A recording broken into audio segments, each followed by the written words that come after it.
Welcome back, everyone, to theCUBE's coverage here in New York City. I'm John Furrier, your host of theCUBE. We are in the Meatpacking District for coverage of the launch of Life Calling's Notes to Humanity.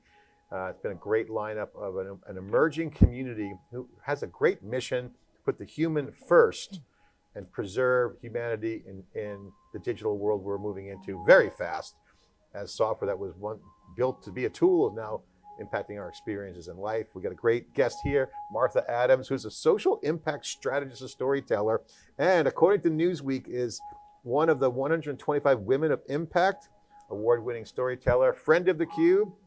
Great to see you here on theCUBE. Great to have you on camera. We've been talking about theCUBE and with the team, NYC Wired, and you've been a great friend of theCUBE, and thank you for all your support, but great to have you on. Thank you so much for having me. I'm so happy to be here. So you're a very brilliant strategist, just in kind of like big picture storytelling, but also the way you look at what's coming at you through our interactions. Certainly Brian Bauman at NYSC, how you've been watching that kind of evolve. That's been kind of growing like a weed. This effort here at Life Calling speaks directly to the human soul, I call it, or John Mack, who was just on, puts human first. And we were talking about experiences and how software really wasn't built for experiences. It was built to be a tool to help us. And so also digital is also a mechanism for storytelling. So you see these worlds colliding. So Life Calling is saying, hey, let's put the human back into digital. Absolutely. What's your vision around this? Because you're at the center of that nexus of storytelling, you know digital, you know the traditional Hollywood filmmaking, you've done filmmaking yourself. What's your vision? Well, we could start with the good news. That's always good, yeah, right? Let's start with the good. Okay, so digital and all the advances in technology mean great things in many ways for storytelling. I like to call it the great democratization of storytelling, because instead, just a few years ago, a good camera cost over $100,000.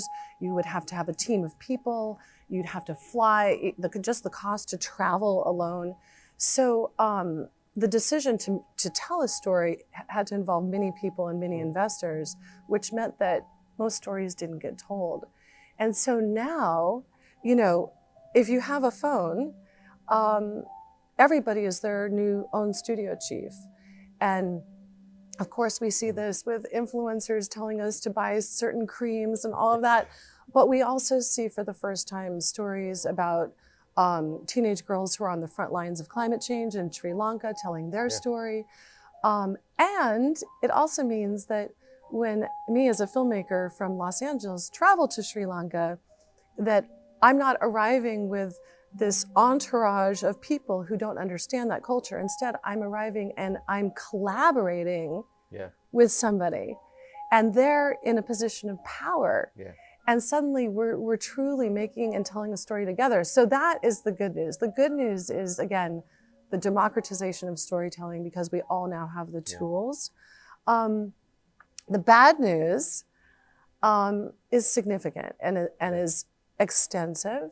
And is definitely why Life Calling resonates with me. I think that we're losing ourselves, our humanity, in what's happening, that the speed of progress is so rapid, and it's just warp speed, and we're kind of just, we're in a state of shock, we're dizzy from all the change. And so, so much of technology, I find, is basically at war with our uniqueness. So when kids are online on social media, so much of what they're hearing is, you need to conform, like use this filter, look a certain way. And then even when I'm interacting with ChatGPT and I'm writing, I find that it's watering me down. It's making my voice more generic. It's like technology is convincing us humans to conform rather than preserve what is unique about each one of us. So that was a long-winded answer. I'm sorry, but no, that's great. I love a master class there. A couple things. Let's get to Life Calling, because that's an important thread. We'll put a pin in the Life Calling. You mentioned stories that couldn't get out in the past because of the barriers. There were blockers. Blockers. Costs, size of a gear to travel, crews you need. Yeah. Now you can fly where the domain experts are in the country. You mentioned Sri Lanka. Okay, more stories are coming, but also bad stories are out there too, right? So you have a lot of stories flooding. There's a congestion and contention for mindshare. A lot of stories are clogging up the road, so to speak. That's right. As a human, what do I look at? Right. So now it becomes a question of, okay, people are going direct. Corporations, individual. I love the chief, studio chief, individual chiefs. I'm my own studio chief. Okay, but which you are, by the way. Thank you. I mean, that's what this is, that's right? What we're doing. Yeah. We're democratizing. That's why and talent rises to the top. That's right. I'll get there maybe someday. No, but the congestion, Mm-hmm. and you brought up ChatGPT, vanilla content. It's not really flavorful. No, it's not. It's not high nutrient food. No, these snippets. So snippet storytelling. So TikTok. So I'm an addict of TikTok. I'll just come clean right now. My kids have put me on a 15-minute timer, so I get 15 minutes each day. There is some value in those snippets, but generally speaking, snippets don't make us feel good. Snippets tweak us out. They make us feel more anxious. But we don't we don't put our phone down and say, oh, that left me something to think about.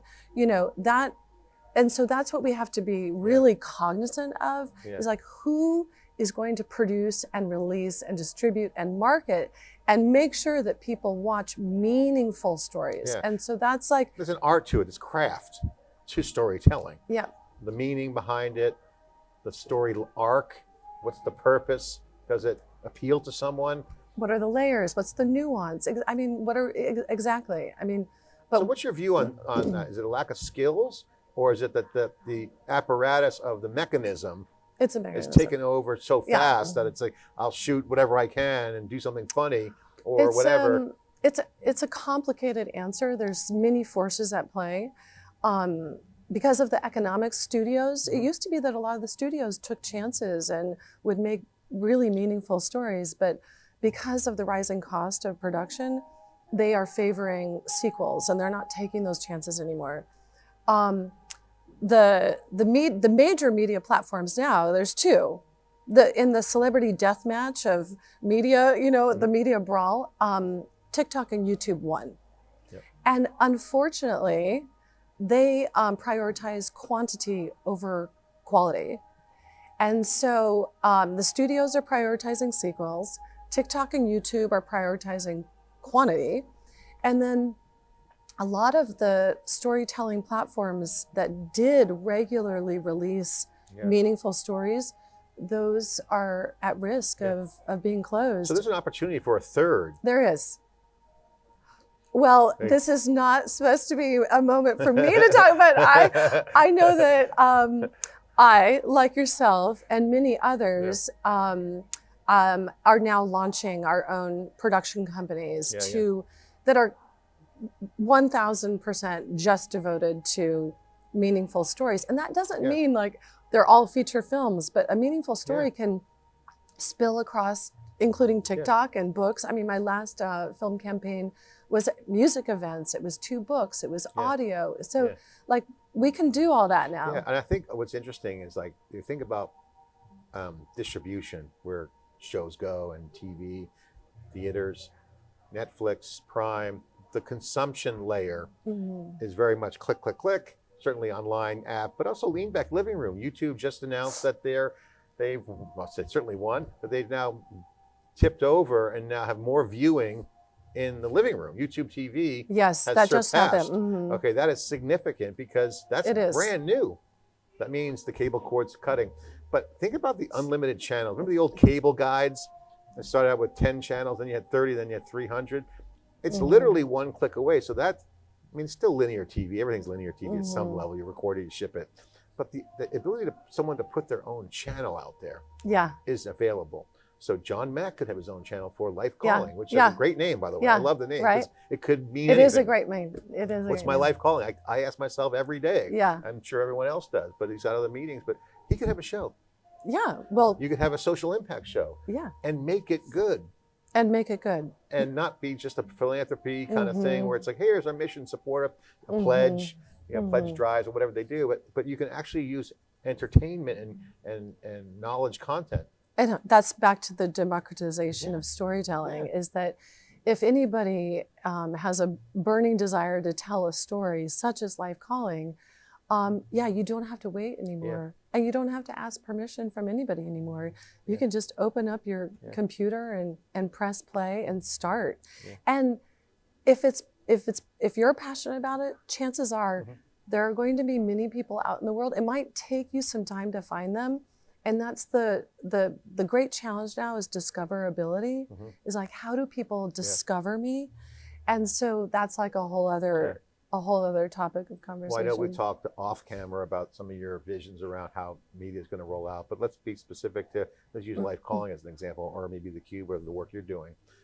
The world wants truth at some level because of the misinformation. At the same time, they want it tied to their lives. Yeah, they got a mobile device, but they also have connected to people. And the role of media can be reused. Like we shoot long form podcast style and we reuse the content. And we have tools that make shorts and we can put them out there and roll them together. That's not easy to do. So how do we get the important organizations like Life Calling? It could be a company, like corporate channels. I mean, Dell Technologies, they would love to do their own channel. It doesn't have to be speeds and feeds and selling product. It could be the importance of their mission. So I think there's going to be a surge of corporate channels, impact channels, and other channels because they can. And why wouldn't you want to create compelling content for your audiences that buy your products? That's right. Of course. Yeah. Except I would make the argument that if everybody does it in a siloed way on their own channel without forming a community or a coalition of partners, I think that you're not going to get much of an audience. Like people have got to think past themselves, past just their corporation, because people recognize that we're at a seminal moment in the history of the planet. We all have to come together as a community. And I think you said Dell or IBM or whatever it is, Intel company. or whatever, Coca-Cola, it doesn't matter. We need to find our BFFs and we need to come together and we need to tell stories together, because just telling a story about yourself, that's not really what it's about anymore. You know, I think we can do better. We had a guest on earlier, Lynn Joe from Life Stories, and she was talking about how they're having storytelling in groups, and they tell their stories together. The people who are getting older, older than me, by a little bit, but people who can't move around or they have challenges, they create an environment where they tell the stories together. It's almost like a group podcast. In some cases, they're actually on conference calls. Right. Well, we also know, like, listening to a podcast when you're cooking dinner, I mean, that's amazing. It's like an intimate experience, and there's a time and a place for that. But like Life Calling, if I received the card in the mail and I was sitting alone writing that, that's not so powerful. What's powerful is coming together and hearing John speak last night and like feeling the energy in the room. And the same going back to YouTube launching in your living room. I'm alone on the couch again. There's a time and a place to watch that show in that way. But then you go to a packed theater, a movie theater, and you sit and you get popcorn and you watch that story together. I think so much of the future for me is finding the stories as well as the moments to convene everybody. And then we can all talk and hang out. And that's where experiences really kind of make moments, that's not just a moment in time, but like a timeless moment. All right, we'll talk about your work that you're doing now. Give us a feel. You're doing social impact. How has the social impact world changed, and what are you working on in terms of big ideas now? So I've developed, I just finished a campaign called She Creates Change, which is a half animation, half live action story series for Warner Brothers Discovery across books and music and everything. And that that was done in partnership with Susan Wojcicki's foundation. She passed away last year. Melinda French Gates is pivotal, Forward Global, and the nonprofit called Room to Read. And so that's a great example of partners coming together, recognizing the importance of a particular story to affect change. And so now I have a new slate of projects that I'm developing, all at the intersection of social impact and deep, meaningful storytelling. And one example is I'm developing an animated musical comedy about extremism. Yeah. Wow. Yeah, Any exactly. taste, a little. Yeah, it's a little. It's like Frozen meets South Park. Can't wait for that one. So that's like, but when we think, one thing is that we don't want to think about social impact and storytelling as like eating a bowl of spinach, right? Yeah. Like we have to think about it's got to be engaging, innovative, and it's got to be impactful and engaging and entertaining and informing at the same time. Yeah. Why wouldn't you do that? Yeah, of course. I laughed when I heard South Park. I don't imagine the two together. It's yeah, beautiful. exactly. Like that's what we need to do, though. Yeah. I'm like South Park's biggest fan. So I mean, they will relate to the information and peel through some of the front end work to align with them, whether it's presented in comedy. I mean, look at the joke was, the news shows are so stale that comedy shows actually delivering the real news. Yeah. When they're done laughing, they absorb the actual message. I know. I mean, that says a lot about the time that we're in. It's crazy. It's crazy. But I will say, like, the change, everything that's happening right now around us is it is shocking, and we need stories to make sense of it all. Yeah. We really need. Martha, one of the things that I really find fascinating about your career and you as an individual is you're in the center of this media. You're on the filmmaking side. That's media, big media. I call it big media. What theCUBE's doing is we're kind of like in kind of a combination of journalism media, podcast, kind of new digital media. But if you look at the role of what media is playing in our lives, it's not just a thing. The old way was like, hey, there's media, you get some information. It's changed. It's now immersive, it's interactive, it's group oriented. So I want to bring back that group thing because I think one of the things that John Mack's doing with Life Calling, he's unifying other groups that weren't talking to each other. And so when you get connected, okay, and this is why I love the Wired network that NYSC has put out there with Brian and theCUBE and everything else, is that it creates a new layer of community, baseline, BFFs as you call it, but that's also distribution now. It's also input into the production system. So how you produce, so the role of media has become a fabric of life, not just ship it, make it, and ship it. It's also can be kind of a living thing. Like a coral reef, as we were done. Yeah, I mean, living is not static. I mean, it's not like math can't explain it. Math is causality. Hey, this is how you explain things. Media brings out the serendipity and creates relationships and creates bonding. And I think experiencing it, making it, producing it, distributing it are all kind of in a melting pot. It's the exponential factor. So we can do things on our own, but when we come together, not just on Zoom, right? Not just in a distribution plan, not just because like you did the podcast and I'm liking your podcast. No, when we truly come together and we take a moment to stand back and figure out how we can connect the dots, not on behalf of us, but on behalf of everyone, that is when magical things happen. I love your coral reef. You mentioned that. Give some context because that was our joke because you and I were talking about that yesterday.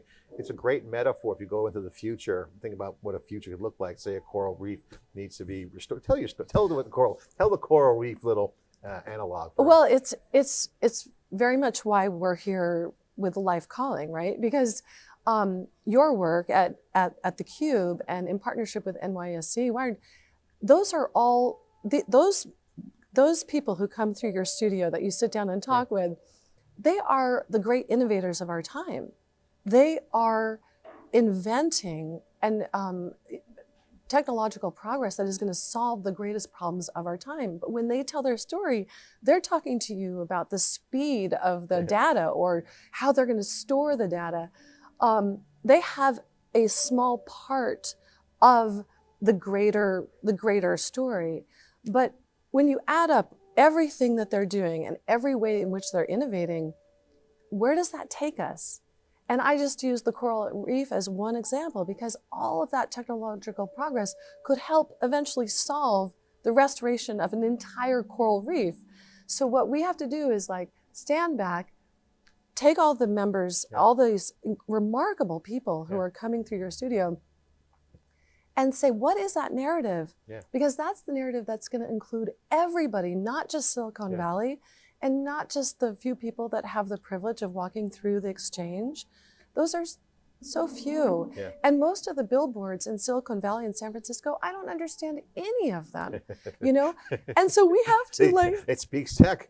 It speaks tech. It's AI tech. It speaks tech, but we can tell a better story than that. Yeah, and I love the coral reef thing is important because one of the things that's clear to me is when you have this network effect, and you mentioned how the people come through theCUBE and NYC, and how other communities like Forward Global's doing and everyone else, is that if everyone just did a little bit in coordination, but it doesn't have to be a lot. So to restore the coral reef, it doesn't have to be done by one big bang thing. It could be done over time based upon its restoration timeline. So I guess what I'm asking is, are you saying that, or are we saying together that one little input here could help? Don't just focus on the speeds and feeds, but also give a little kind of thing. It's like it won't hurt, but it's also not a big lift to get involved. Or is that? Well, if we're going to talk, if you don't mind me talking real nuts and bolts right, for a second, we need the leadership of all these organizations and companies, and we need them to recognize the power of storytelling. We need the time and the energy to form coalitions or strategic partnerships. And then we need the funds to launch not just the production of the stories, but the campaign that accompanies that, that usually allows all the viewers an easy way to do something. And they're part of the story. They're part of the story. That's your point. It's not just donate to something. Hey, I threw in some money to fix the coral reef. Who knows where it goes? Instead, they could be part of the story, either indirectly through money or participate. No, they could participate. That's the camera's always on. The camera's always on. No, it's a living, breathing tapestry now. So TikTok, why I love TikTok so much is because it's like having a finger on the pulse. You have people talking to each other a lot, you know. You have a choreographer in Los Angeles posting a dance. You've got a group of Pakistanis hopping on. They're improving the dance on camera live for the world to watch. I mean, it's a production studio. It's the coolest thing. The interaction is the people are part of the production and the distribution. So it's magical. It's pretty cool. All right. Well, thanks for coming Congratulations on. to you. It's pretty impressive. Thank you for coming on, and I love all your work and looking forward to seeing and partnering. Thanks for coming on. Okay, I'm John Furrier here in the Meatpacking District. Storytelling, media, but also involvement with the community and being part of the story really is it's all about the unification, the democratization of media, unifying groups and their work products and their efforts. Kind of reminds me of open source software, standing on the shoulders of others, work together.